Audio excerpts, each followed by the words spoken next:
Chapter 8. Honeymoon.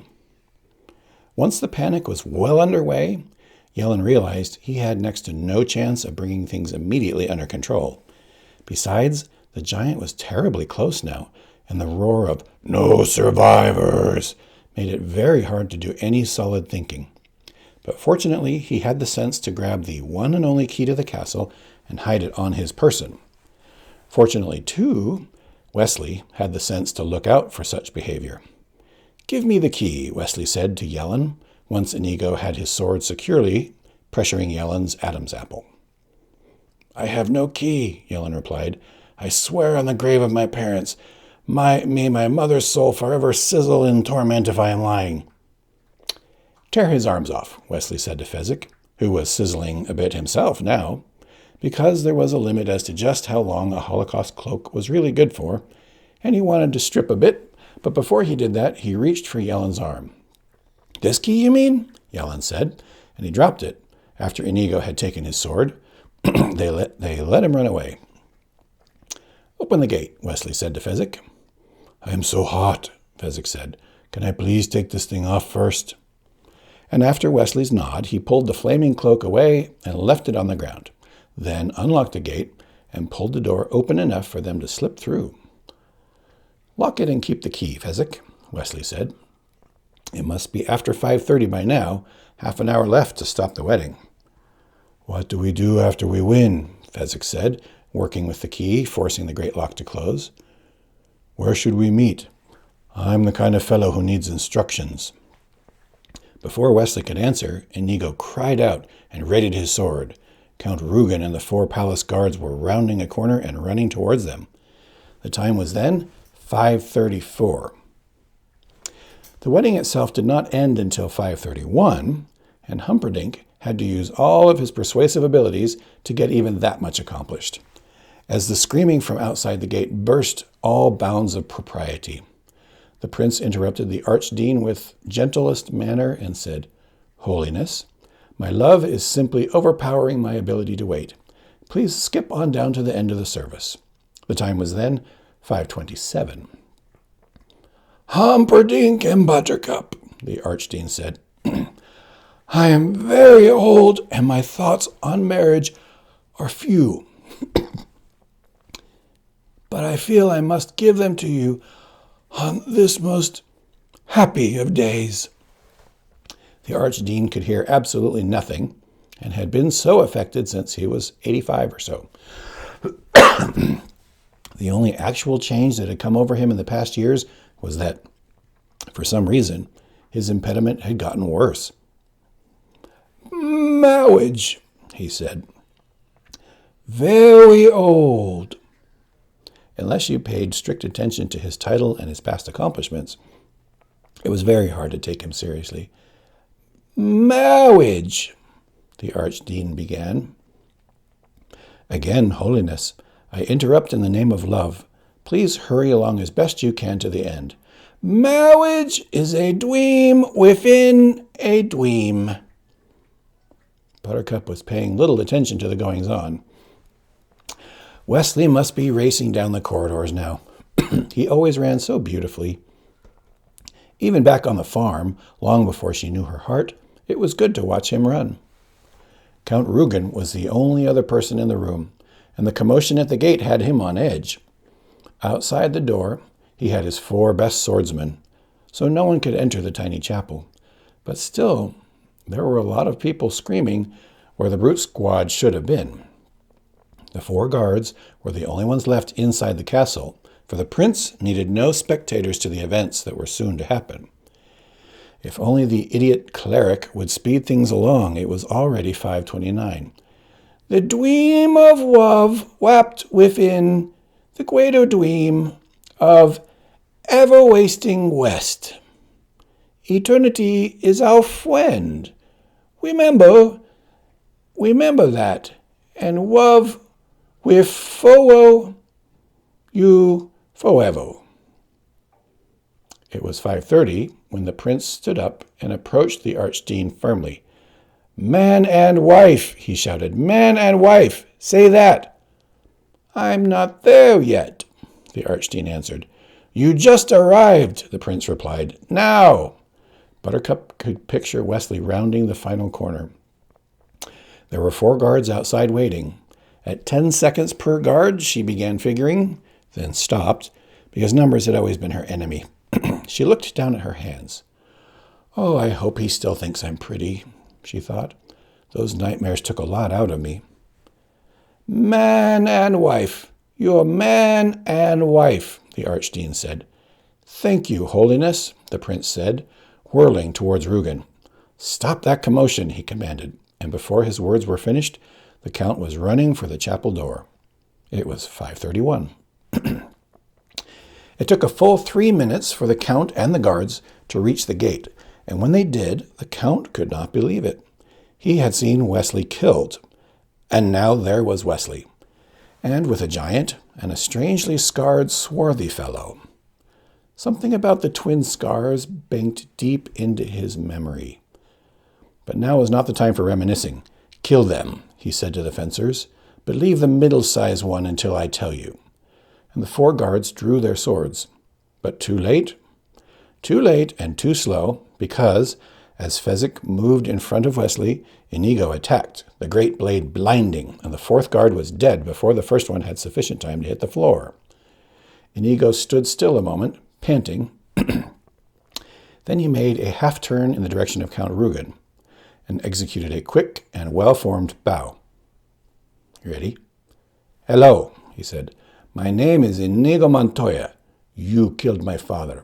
Prepare to die. Oh, yeah, he said it. And in reply, the Count did a genuinely remarkable and unexpected thing. He turned and ran. It was now 5:37.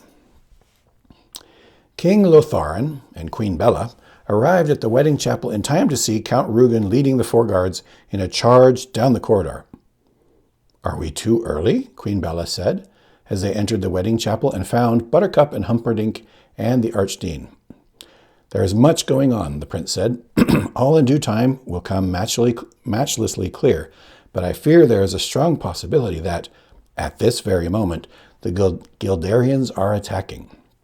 I need time alone in the garden to formulate my battle plans. So, could I prevail upon you 2 personally to escort Buttercup to my bedchamber? His request was naturally granted.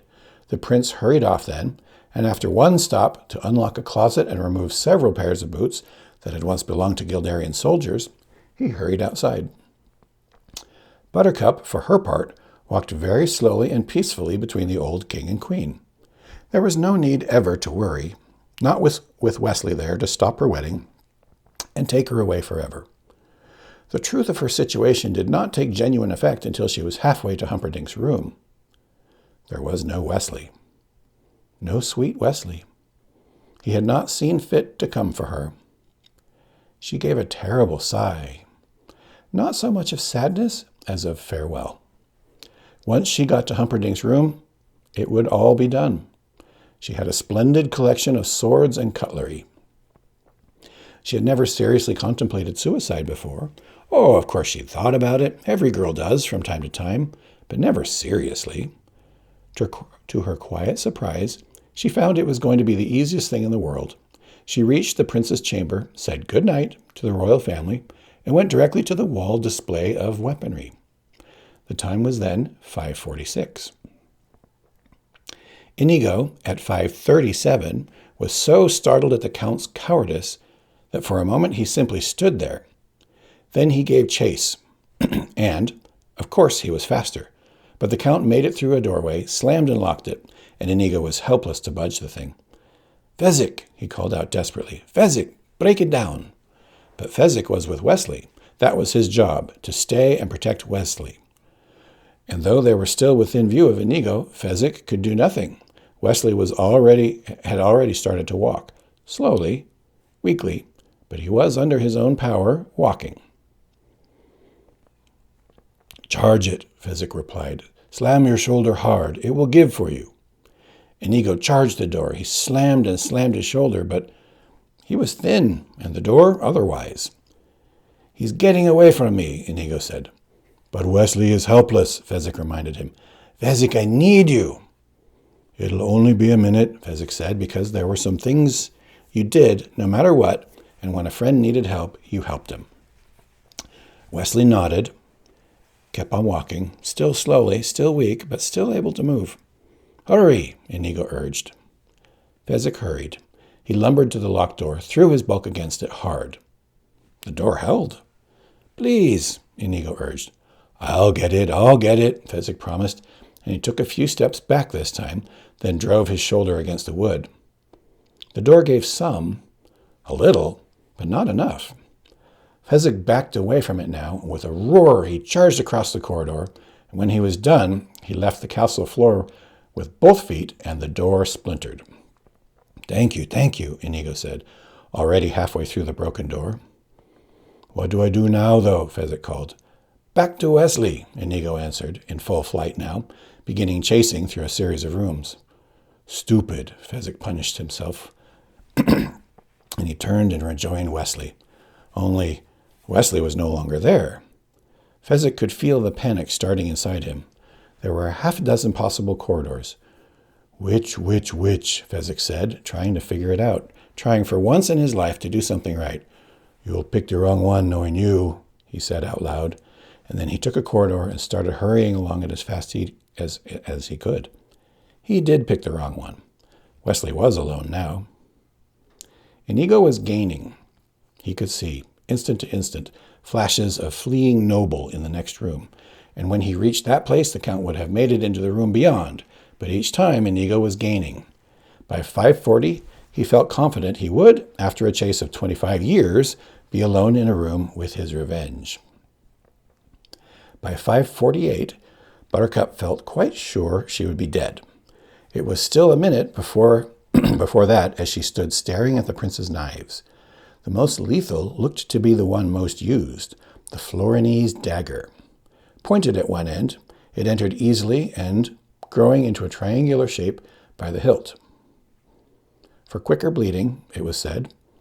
They were made in varying sizes, and the prince's looked to be one of the largest, being wrist thick where it joined the handle. She pulled it from the wall and put it to her heart. There are always too few perfect breasts in this world. Leave yours alone, she heard. And there was Wesley on the bed.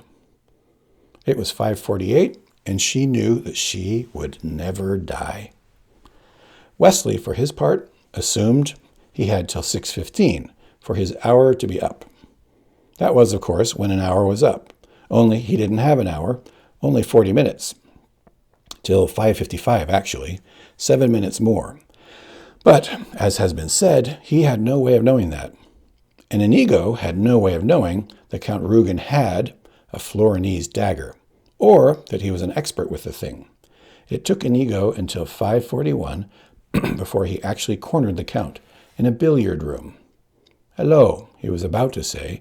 My name is Inigo Montoya. You killed my father. Prepare to die. What he actually got out was something less. Hello, my name is And then the dagger rearranged his insides. The force of the throw sent him staggering backwards into the wall. The rush of blood weakened him so quickly he couldn't keep his feet. Domingo, Domingo, he whispered. And then he was, at 42 minutes after 5, lost on his knees. Buttercup was baffled by Wesley's behavior. She rushed to him, expecting to be met halfway in a wild embrace. Instead, he only smiled at her and remained where he was, lying on the prince's pillows, a sword beside his body. Buttercup continued the journey alone and fell onto her very one darling Wesley. Gently, he said. At a time like this, that's all you can think of to say? Gently? Gently, Wesley repeated, not so gently this time. She got off him. Are you angry at me for getting married? She wondered. You are not married, he said softly. Strange his voice was. Not in my church or any other. But this old man did pronounce, Widows happen every day, don't they, Your Highness? And now his voice was stronger, and he addressed the prince, who entered, muddy boots in hand. Prince Humperdinck dove for his weapons, and a sword flashed in his thick hands. "To the death," he said, advancing. Wesley gave a soft shake of his head. "No," he corrected, "to the pain." It was an odd phrase, and for the moment it brought the prince up short. Besides, why was this fellow just lying there? Where was the trap? "I don't think I quite understand that." Wesley lay without moving, but he was smiling more deeply now. "I'll be only too delighted to explain." It was 5:50 now, 25 minutes of safety left. There were 5. He did not know that. How could he know that? Slowly, carefully, he began to talk. Inigo was talking too. It was still 5:42 when he whispered, "I'm sorry, Father." Count Rugen heard the words, but nothing really connected until he saw the sword still held in Inigo's hand.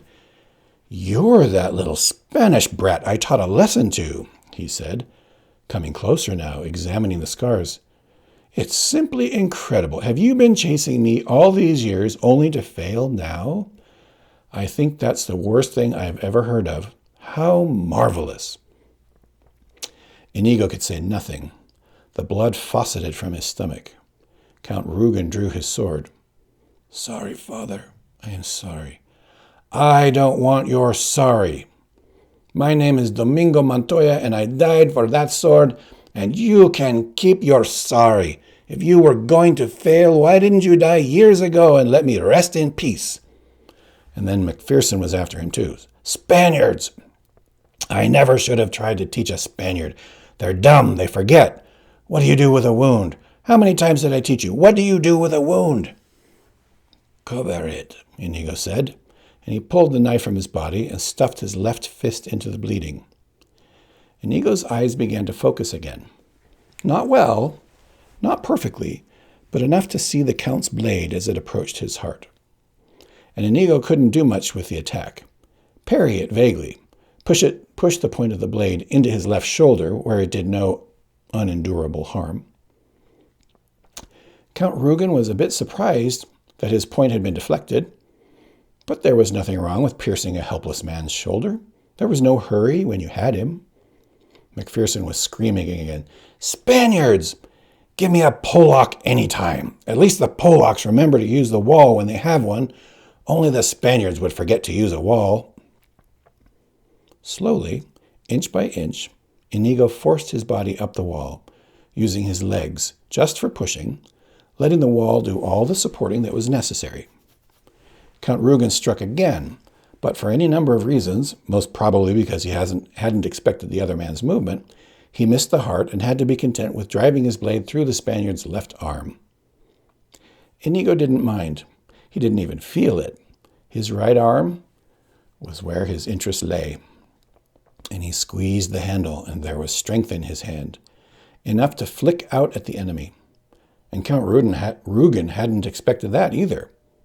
So he gave a little involuntary cry and took a step back to reassess the situation.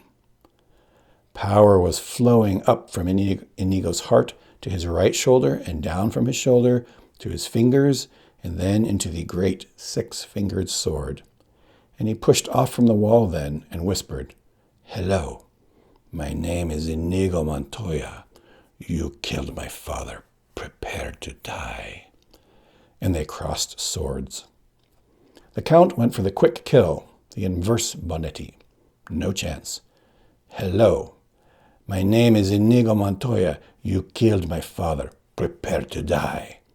And again they crossed, and the Count moved into Morozo defense because the blood was still streaming. Inigo shoved his fist deeper into himself. "Hello, my name is Inigo Montoya. You killed my father. Prepare to die." The Count retreated around the billiard table. Inigo slipped in his own blood. The Count continued to retreat, waiting. "Hello, my name is Inigo Montoya. You killed my father. Prepare to die." He dug with his fist, and he didn't want to think what he was touching and pushing and holding into place, but for the first time he felt able to try a move. So the 6-fingered sword flashed forward, and there was a cut down one side of Count Rugen's cheek. Another flash, another cut, parallel, bleeding. "Hello, my name is Inigo Montoya. You killed my father. Prepare to die." "Stop saying that!" The Count was beginning to experience a decline of nerve. Inigo drove for the Count's left shoulder, as the Count had wounded his.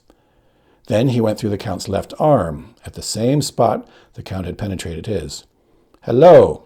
Stronger now. "Hello! Hello! My name is Inigo Montoya. You killed my father. Prepare to die." "No." "Offer me money." "Everything," the Count said. "Power, too. Promise me that." "All I have and more. Please, offer me anything I ask for." "Yes, yes, say it." "I want Domingo Montoya, you son of a bitch." And the six-fingered sword flashed again. The Count screamed. "That was just to the left of your heart." Inigo struck again. Another scream. "That was below your heart. Can you guess what I'm doing?" "Cutting my heart out." "You took mine when I was 10. I want yours now. We are lovers of justice, you and I. What could be more than just than that?" The Count screamed one final time and then fell dead of fear. Inigo looked down at him. The Count's frozen face was petrified and ashen, and the blood still poured down the parallel cuts. His eyes bulged wide, full of horror and pain. It was glorious, if you liked that kind of thing. Inigo loved it. It was 5:50 when he staggered from the room, heading he knew not where or for how long, but hoping only that whoever had been guiding him lately would not desert him now.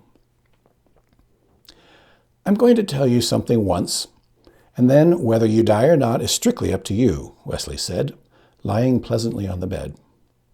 Across the room, the prince held the sword high. "What I'm going to tell you is this. Drop your sword, and if you do, then I will leave with this baggage here." He glanced at Buttercup. "And you will be tied up, but not fatally, and you will soon be free to go about your business. And if you choose to fight, well, then we will not both leave alive." "I expect to breathe a while," the prince said. "I think you are bluffing. You've been a prisoner for months, and I myself killed you less than a day ago, so I doubt that you have much might left in your arm." "Possibly true," Wesley agreed. "And when the moment comes, remember that I might indeed be bluffing. I could in fact be lying right here because I lack the strength to stand. All of that, weigh carefully. You are only alive now because you said, 'To the pain.' I want that phrase explained." "My pleasure." It was 5:52 now. 3 minutes left. He thought he had 18. He took a long pause and then started speaking. "Surely, you must have guessed I am no ordinary sailor. I am, in fact, Roberts himself. I am, in fact, not the least surprised or awed. To the pain means this. If we duel and you win, death for me. If we duel and I win, life for you. But life on my terms." "Meaning?" It could all still be a trap. His body was at the ready. "There are those who credit you with skill as a hunter, though I find that doubtful." The prince smiled. The fellow was baiting him. "Why?" "And if you hunt well, then surely, when you tracked your lady, you must have begun at the Cliffs of Insanity. A duel was fought there, and if you noted the movements and the strides, you would know that those were masters battling. They were. Remember this, I won that fight, and I am a pirate. We have our special tricks with swords." It was 5:53. "I am not unfamiliar with steel." "The first thing you lose will be your feet," Wesley said. "The left, then the right, below the ankle. You'll still have stumps available to use within 6 months. Then your hands at the wrists. They heal somewhat quicker. 5 months is a fair average." Now Wesley was beginning to be aware of strange changes in his body, and he began talking faster and louder. "Next your nose, no smell of dawn for you, followed by your tongue, deeply cut away, not even a stump left, and then your left eye. And then my right eye and my ears, and shall we get on with it?" the prince said. It was 5:54. "Wrong!" Wesley's voice rang across the room. "Your ears you keep. so that every shriek of every child that seeing your hideousness will be yours to cherish. Every babe that weeps in fear at your approach, every woman that cries, "What is that thing?" will reverberate forever within your perfect ears. That is what "to the pain" means. It means that I leave you to live in anguish, in humiliation, in freakish misery, until you can stand it no more. So there you have it, pig. There you know, you miserable vomitous mass. And I say this now, and live or die, it's up to you. Drop your sword. The sword crashed to the floor. It was 5:55. Wesley's eyes rolled up into his head, and his body crumpled and half pitched from the bed. And the prince saw this and went to the floor, grabbing for his sword, starting to bring it high, when Wesley cried out, "Now you will suffer to the pain." His eyes were open again, open and blazing. "I'm sorry. I meant nothing. I didn't. Look." And the prince dropped his sword a second time. "Tie him," Wesley said to Buttercup. "Be quick about it. Use that curtain sash. They look enough to hold him."